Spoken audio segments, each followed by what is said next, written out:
It all started with those flashing red and blue lights slicing through the night like a bad dream, right there on my dock at Willow Creek Lake.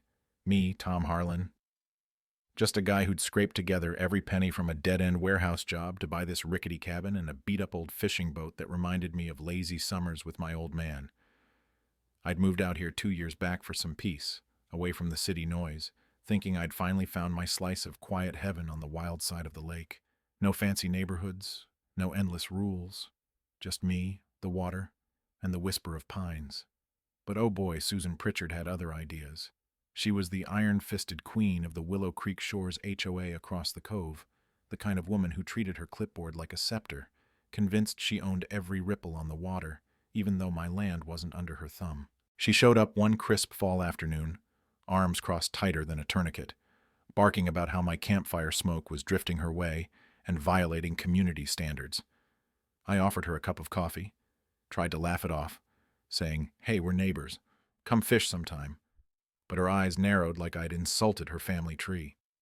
Next came the gripes about my faded American flag flapping too boldly on the porch. Then the real kicker. My boat, a simple green-hulled runabout I'd named Dad's Legacy. Nothing flashy, just enough room for my sister's kids on visits. To Susan, it was a visual blight ruining her perfect view, even though I wasn't in her HOA. She slapped a neon violation notice on my door, demanding I haul it away or face penalties, signed with her flourish like she was the law itself. I tore it down, chucked it in the trash, figured she'd back off.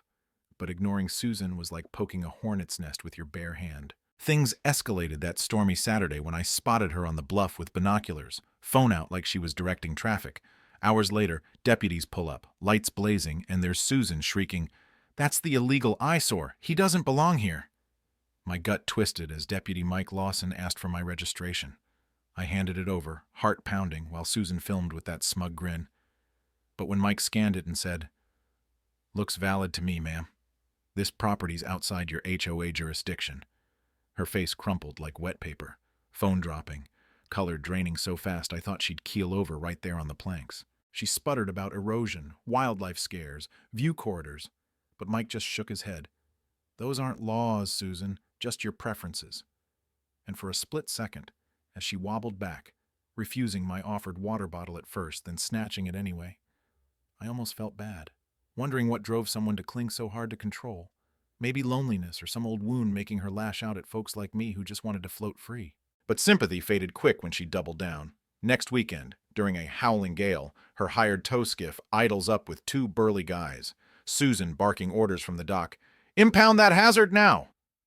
Even as rain lashed sideways and thunder cracked like gunfire, I yelled over the wind, "You got no right. This is trespassing." But she flung the tow line anyway, snagging my rail, the skiff revving hard, my boat lurching against the pilings with a groan that hit me like a punch. Then disaster. The rope looped her wrist, yanked her toward the edge, feet slipping on slick wood, her scream piercing the storm. "Help!" Raw terror in her eyes. No more queen, just a scared woman dangling over churning black water. Without thinking, I dove forward, grabbing her hand as the line snapped taut, muscles burning, pulling her back inch by inch until the motor cut and she collapsed, gasping. "Why? Why save me?" I muttered. "Because that's what neighbors do." Even as deputies' sirens wailed in, hauling her off soaking and shaken, while I stared at the fresh gouges on my hull, adrenaline fading into that heavy realization that kindness doesn't always disarm hate. It sometimes just buys time. From there, it snowballed into something darker, more calculated. Susan's lawyer, Alan Thorpe, rolls up in his shiny black SUV the next morning, all polished shoes and velvet threats, flashing papers about nuisance lawsuits over my boat's so-called obstruction of their precious views, smirking, "It's not about winning, Tom. It's about draining you dry with fees until you cave and sell." Sell? That's when the pieces clicked. Rumors I'd heard from my buddy Dave Reynolds, the mechanic who'd fix my engine for free beers, about whispers of a big resort deal brewing, lakeside Lux developments eyeing the whole lake for luxury condos and marinas, needing every scrap of shorefront cleared of holdouts like me and sweet old Edna Whitaker next door, who'd baked me apple pies and let her grandson Timmy fish off my dock. Susan wasn't just petty. She was desperate, promised kickbacks or power in the new setup, her crumbling marriage and distant kids leaving her nothing but this HOA throne to clutch. turning jealousy into a crusade against anyone not bowing.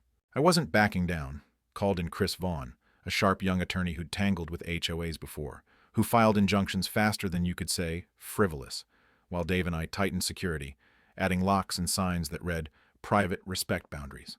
But Susan pushed harder, clamping a boot on my steering wheel one night, then rallying her crew for a protest on my driveway, signs waving, "Ban the boat bandit."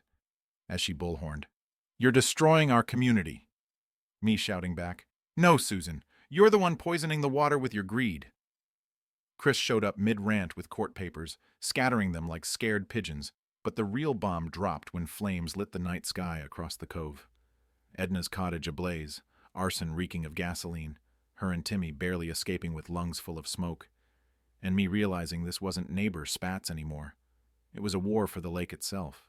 We struck back that moonless evening, me, Chris, and Dave slipping into the HOA office like shadows. Chris cracking the lock, Dave rifling files labeled Lakeside Lux, me whispering, "Got emails here tying Susan to bribes, Thorpe to the developers." Hearts racing as we copied it all, proof of their scheme to harass, burn, and bully us independents into selling cheap. But headlights pinned us. Thorpe's SUV blocking the lot, Susan stepping out wild-eyed. "You thieves! This lake's mine to save." Thorpe snarling, "Hand it over or things get ugly," his goons advancing like bad movie heavies. Dave squared up. Over my dead body, tension crackling until sirens blared, deputies Lawson and Turner swarming in. Turns out Chris had tipped them off as backup, cuffing the lot for conspiracy, fraud, arson solicitation, Susan crumbling, tears streaking. I just wanted control, after everything fell apart. In the end, the arrests unraveled it all. The development deal collapsed under investigations. Edna rebuilt with community help. Timmy finally giggling on my boat during sunset rides. And me sitting on the dock with a cold beer, running fingers over Dad's old rod, thinking how close we'd come to losing it all. How fear twists good folks into villains, but standing firm with a little mercy and a lot of grit can turn the tide. Yet sometimes I wonder, if Susan gets out early, reformed or resentful, will the peace hold, or is another storm brewing in someone's bitter heart? What about you? Where are you tuning in from? City lights or country quiet? Drop a comment. Was I right to show mercy, or should I have pressed harder for justice? Share your wild neighbor tales or thoughts on HOA power plays. We're all in this community thing together, right?